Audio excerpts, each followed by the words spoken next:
7 de la tarde con 39 minutos. Seguimos con las entrevistas en lo que queda del día. Esta sección se llama Medio a Medio. Revisamos algunas cosas de medios que tienen que ver con la contingencia también. Y hay varias cosas que nos puede comentar. Nuestro entrevistado es Bernardo Fontaine. Él es experto tributario, es integrante del directorio de algunas grandes empresas como Vice Vida, Coca-Cola y La Polar en este último periodo. Es también hermano de Juan Andrés Fontaine. Y lo mencionaba Juan Andrés Fontaine como una de las personas que estuvo en este canal técnico, como se ha descrito, que mandatado por Andrés Alamán de Renovación Nacional, estuvo en las conversaciones con el ministro de Hacienda y el subsecretario en la casa de Juan Andrés Fontaine. ¿Cómo está, Bernardo? Muy bien, muy bien. Bueno, un pequeño detalle histórico. A ver, la descripción. La verdad que lo que nosotros tuvimos como en la mesa técnica fue una cantidad de reuniones, fueron más o menos unas 8 reuniones, en distintos lugares, digamos, ¿no es cierto? Y la última de las cuales fue en la casa de Juan Andrés, pero no es que todos hayan sido ahí y que todos hayamos estado en esa casa. Ya, podemos aclararlo de la casa porque es muy vistoso, no solo desde el punto de vista que llama la atención, es una casa, sino que también es vistoso desde el punto de vista de cómo se hacen las políticas públicas, ¿no? Es un espacio privado el de una casa. Uno intuye que hay varias reuniones que tienen lugar así en espacios privados, pero en este caso, Juan Andrés Fontaine es quien dice, lo citaría la tercera, hubo 5 o 6 reuniones en mi casa y hasta allá iba el ministro. Bueno, mira, yo creo que la razón de eso es una razón más bien práctica, ¿no? Yo creo que lo que se quería era tener una mesa técnica que pudiera trabajar tranquilo, sin periodistas, sin interrupciones, sin interferencias de ningún tipo, ¿no? Entonces, siempre cuando eso ocurre, y eso es muy corriente en cualquier negociación, en realidad de cualquier tipo, se trata de buscar un lugar que sea tranquilo y que permita cierta, digamos, privacidad, por así decirlo, ¿no? Y entonces eso puede ser una oficina distinta, porque si hubiéramos tenido las reuniones, por ejemplo, en el ministerio, todo se habría sabido, entonces eso habría habido preguntas y qué están haciendo, qué están aquí. ¿Por qué no fueron ustedes a la casa del ministro? ¿O el ministro? No sé, yo de hecho alguna de esas reuniones yo no fui, así que no estoy enterado de esos temas. Yo me imagino que puede haber sido razones prácticas, la verdad que hubo reuniones en distintas partes, pero no. Yo creo que no tiene mayor importancia en casa de quién eran. Para alguna gente. A lo mejor era mejor digamos, el cóctel en una casa que en otra, pero no tiene mayor importancia. A la comida, no. Te lo pregunto porque, por ejemplo, hoy día el diputado Boric, ¿ya? Él dice, acuerdos que se toman en una casa en Las Condes, lo que él sugiere es que no tienen suficiente representatividad, o por lo menos que a él no le consultaron, por ejemplo, que son los que están en el Congreso. Eso puede ser, yo no sé si le consultaron o no, pero te voy a decir de que la mayoría de las reuniones fueron en la Alameda, así que en realidad no tiene mucho que ver el lugar geográfico. Fernando Fontaine, tú actúas en representación de Renovación Nacional cuando tú participas en estas reuniones. ¿Vas en representación del partido? ¿Vas en representación de los intereses de las empresas? ¿Quién te mandata? Mira, yo en el partido no soy de Renovación Nacional y no soy de ningún partido y no soy político, ¿no? Yo lo que hice fue dar un apoyo técnico que me pidió Renovación Nacional a raíz de que yo conozco bien el tema tributario y a raíz de que yo tenía una opinión bien definida sobre cómo era la reforma original y qué es lo que había que cambiar o no.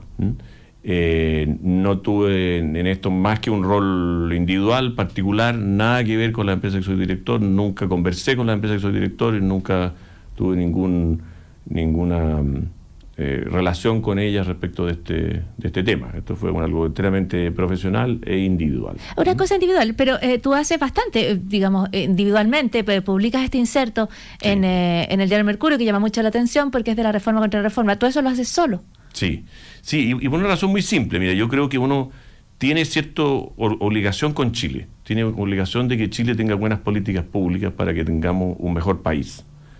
Y en ese sentido, yo siento que tenía la necesidad de hacer un aporte en el tema tributario, porque efectivamente es un tema que yo conozco bien. Y lo que quise yo es, primero, escribí unos artículos, después fui a la Comisión de Hacienda de la Cámara de Diputados, y ahí hice una presentación muy didáctica que causó cierta buena impresión, digamos, porque este tema de los impuestos es un tema muy árido y complicado. Nos hemos dado cuenta todos en los últimos días. Y bastante aburrido. Yo mismo encuentro bien raro que a mí me gusten los impuestos, pero, en fin, me gusta estudiar los impuestos. Y entonces yo logré hacer una explicación bastante práctica y bastante concreta y en fácil. Y eso causó una buena impresión. Y de ahí entonces, como yo tengo el convencimiento, y tenía el convencimiento de que esta reforma tributaria propuesta por el gobierno tenía una cantidad de errores prácticos y de errores conceptuales, y que no beneficiaba a los ciudadanos comunes y corrientes, esto se fue dando un poco espontáneamente, ¿no es cierto? Primero yo fui a la comisión de la Cámara, después me di cuenta que en realidad había que hablar para tratar de crear cierta conciencia de los problemas que tenía la reforma tributaria, y de explicarla y de analizarla, porque no había mucha información, la gente no sabía mucho, ni siquiera los políticos sabían mucho. Y entonces empecé a tratar de hablar con gente y me reuní con una cantidad enorme de gente de la Alianza, pero también de la nueva mayoría, también con economistas, con abogados tributarios cercanos a la nueva mayoría, con senadores, con diputados, y con el objeto de ir explicando la reforma, e ir desnudando los problemas que yo encontraba que eran graves. A raíz de eso, en realidad, bueno, después, digamos, ¿no es cierto?, me di cuenta que la verdad que esto había que comunicarlo a la ciudadanía, y empecé a participar, digamos, en programas de radio, de televisión, etc. Yo nunca había aparecido en ninguna parte, como entrevistado. Y de ahí entonces yo creo que surgió que cuando Renovación Nacional quiso constituir una mesa técnica que no fuera del partido, bueno, me pidieron que participara, y yo, bueno, por supuesto, encantado de ayudar en hacer una mejor ley. Juan Andrés, por su parte, llegó por otro lado enteramente distinto, porque él había trabajado con Alamán, no sé, había sido jefe programático de la campaña de presidencial de Alamán, tiene una amistad con él de muchos años, y entonces él llegó también por su lado, y los dos abogados que fueron Nicolás Ulloa y Sebastián Guerrero, que fueron muy importantes, fue en realidad Andrea Alamán el que los llevó a la mesa. Los cuatro, ninguno de los cuatro somos de Renovación Nacional, ni tenemos mayor relación con el partido. Pero esto, los impuestos, es una cosa muy técnica y merece una discusión técnica. Pero claro, en ese tema hay una cuestión. Primero que hay muchas personas a esta altura del día, cuando han pasado todavía pocas horas del acuerdo, que se están adjudicando la paternidad del acuerdo. Jorge Aguat dice que él es el padre del acuerdo. Yo creo que hay que hacer un examen de ADN. ¿Tú te consideras de los padres de la reforma? No, mira, yo creo que de esta nueva reforma, digamos, de este acuerdo, supongo la pregunta. De la reforma original no me considero padre por del acuerdo. Claro. Bueno, mira, yo creo que yo lo veo más como una creación colectiva. Yo lo veo más como esto fue un acuerdo, una negociación. Hay muchas cosas en el acuerdo que a mí no me gustan. Esta no es la reforma tributaria que uno habría hecho, digamos, ¿no es cierto? O no es una reforma tributaria perfecta. Esto es fruto de compatibilizar, digamos, las distintas visiones y las distintas posibilidades. Ya. Y en ese sentido yo veo que este acuerdo es una cosa muy bonita, porque es un acuerdo que nace de, por un lado, un movimiento ciudadano que era muy crítico a la reforma original, donde estaban las pymes, donde estaba lo que hizo Juan Pablo Suet, la gente que se había familiarizado con el sitio, qué sé yo, para informar de la reforma tributaria, que se llama www.reforma-la-reforma. O sea, había un movimiento ciudadano, y las encuestas reflejaban una debilidad enorme en el apoyo, y crecientemente decreciente en el apoyo ciudadano a la reforma tributaria. Ese era un elemento. Pero también hubo una discusión técnica donde la mayoría de los propios economistas, abogados tributarios, exministros, exdirectores de impuestos internos de la nueva mayoría, o cercanos a la nueva mayoría, más bien que habían tenido cargos públicos durante la concertación, se mostraron muy críticos y pidieron cambios. Son Velasco, Pérez Lloma, aquí una pregunta, porque Alinat o Ricardo Escobar, etc. Entonces, había un cierto consenso técnico. Un momento, Bernardo, es que en la parte de la pregunta, yo sé que tú sabes lo que te voy a preguntar, pero es el momento de preguntártelo. Que es que Engel, Pérez Lloma, Agostini, que son precisamente estas personas que tú mencionas, o algunos de los que mencionan, salen diciendo que nadie les preguntó ni les informó que iban a salir en ese inserto. Yo entrevisté a Agostini en esta misma mesa y él me dice, podrían haber sacado esa declaración mía, pero podrían haber sacado otras donde yo estaba de acuerdo. Bueno, pero bueno, ahora pasamos al tema del inserto, ¿no? Que estábamos viendo cómo se había llegado al acuerdo.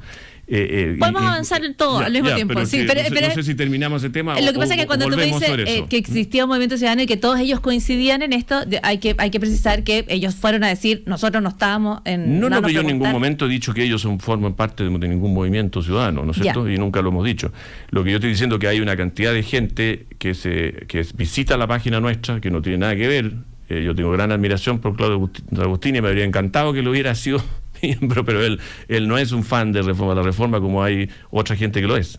Claro, entonces, no estoy hablando de que ellos sean parte del movimiento, lo que estoy hablando es que hay un consenso técnico de las 90 y tantas exposiciones que hubo en el Senado, el 90% se mostró contrario. ¿Contrario o contrario a algunos aspectos? Al contrario a algunos aspectos, que eso es lo que estamos hablando. Si lo que estamos hablando era de cómo se podía mejorar la reforma tributaria, cómo se podía hacer una mejor reforma tributaria. Hagamos un paréntesis y vamos al tema del inserto. El inserto lo que buscaba reflejar en una sola página, por un tema más bien de información, didáctico, era poner que una cosa que yo creo que es muy importante y muy valiosa y muy positiva, que gente de pensamiento político muy distinto, de profesiones distintas, de orígenes o, digamos, actividades distintas, abogados tributarios, ministros, exministros, economistas, no economistas, políticos, en fin, sí, estaban de acuerdo en que era necesario corregir la reforma, como dice el título del inserto. En ningún momento ese aviso dice que están todos de acuerdo entre ellos, en ningún momento dice que están contra la reforma tributaria, en ningún momento dicen que forman parte de una agrupación o de un grupo que se pusieron de acuerdo. O sea, hay además gente, son todos muy famosos, así que todos sabemos que tienen diferencias políticas muy importantes o diferencias de pensamiento económico, lo que sea. Nadie va a pensar, digamos, que Eduardo Engel y Hernán Vigen forman parte de un colectivo político. Entonces yo creo que en realidad el aviso lo único que reflejaba era que todos ellos querían cambiar la reforma en distintas cosas, que estaban estas porque opiniones. Ni siquiera decía obviamente que era una sola cosa. Ahora, y eso es verdad, y eso estaba sacado de declaraciones públicas que nadie ha negado, por supuesto. Que nadie ha negado, pero cuando al día siguiente le escriben al Mercurio, Bernardo Fontaine, y le dicen nosotros, Pérez Lloma, Agostini... Yo lo único que hizo fue escribir una carta donde dice que quiere saber quién pidió el inserto. ¿Y quién pidió el inserto? Yo. ¿Y te han preguntado también quién lo financió? Y pregunta él pregunta quién lo financió. Ahora, no, pero él pregunta quién pidió el inserto, quién solicitó el inserto. Yo he dicho públicamente que lo financié yo.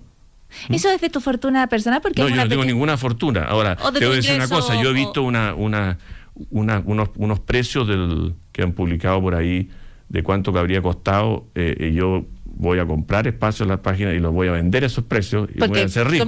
Porque la verdad es que esto costó muchísimo menos que las cifras que he visto. ¿Cuánto? Si fuera de esas cifras no habría sido abordable. ¿Cuánto costó? No te voy a decir, me parece que no es muy educado. Pero lo que sí te puedo asegurar... ¿Por qué no es educado?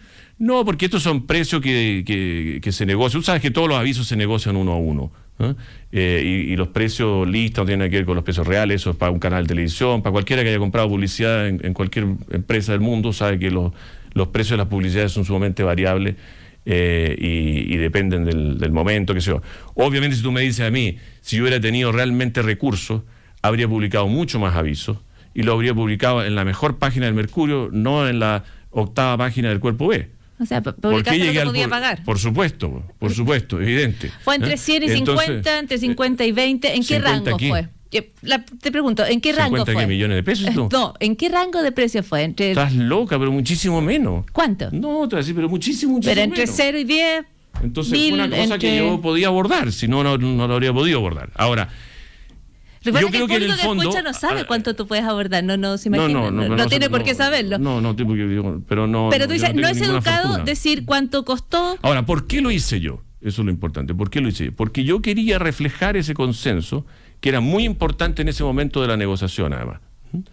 En estas opiniones técnicas distintas de que había una necesidad. Y de hecho, las declaraciones del senador Lagos Weber han sido que efectivamente él de alguna forma, no lo estoy citando exactamente, pero más o menos dice que él llegó al convencimiento que era necesario cambiar la reforma tributaria por las exposiciones que se hicieron en la Cámara, por esa discusión en la comisión del Senado. Entonces yo creo que eso te demuestra que, yo creo al revés, yo creo que uno debería estar contento porque lo que el inserto hace es mostrar o el resultado del inserto, o el inserto es totalmente consistente con el acuerdo. Porque gracias a que había opiniones técnicas muy críticas de la reforma tributaria en distintos aspectos, de gente muy distinta, es que nos pudimos poner de acuerdo. Y lo bonito que tiene esto es que nos estamos poniendo de acuerdo gente que no piensa lo mismo. Y eso es lo valioso. Y eso es lo que era valioso que tenía el inserto, que era de alguna forma reponerle a Chile la discusión técnica. Nosotros por 25 años tuvimos gobiernos que implementaron muchísimas reformas, muchísimos cambios políticos, económicos, de todo orden, a través del diálogo, a través de la discusión técnica, a través de ponernos de acuerdo, ¿no es cierto? Y yo creo que eso es lo que la gente quiere. Todos sabemos que Chile tiene muchos problemas, que hay muchas cosas que solucionar, que hay desigualdad, que hay problemas de la salud, la educación. Mira, pon el tema que tú quieres, en seguridad. Lo sabemos, pero sí. Todos queremos, yo pienso por lo menos, o la mayoría del país quiere mejoras, quiere reformas, quiere cambios, pero analizados, estudiados, con calma, con opinión técnica, con debate, con diálogo, con acuerdo, con consenso. ¿No es cierto? Y yo creo que eso es lo que buscaba. Ahora, vuelvo para atrás, perdona. No, yo creo que se nos acaba el tiempo. Yo creo que han quedado bien expuestos estos puntos, ha quedado bien claro lo que hiciste. No nos has dicho cuánto pagaste por el inserto, que va a ser una pregunta que va a quedar pendiente, pero tú básicamente me dices, no sería educado decir el precio, y además porque los precios se negocian de manera distinta, y supongo que no quieres decir en cuánto te lo dejaron. Eso es. No, exactamente. Bernardo Fontaine, hoy es lo que queda del día. Pero perdona, tengo que terminar última cosa. Yo creo que este acuerdo entonces es fruto de el senador Lagos Weber también, del senador Saldívar, del ministro Arena, que se flexibilizó, y de la oposición que tuvo la generosidad para llegar a un acuerdo. Bernardo Fontaine en Cooperativa. Buenas tardes, gracias. Buenas tardes, muchas gracias.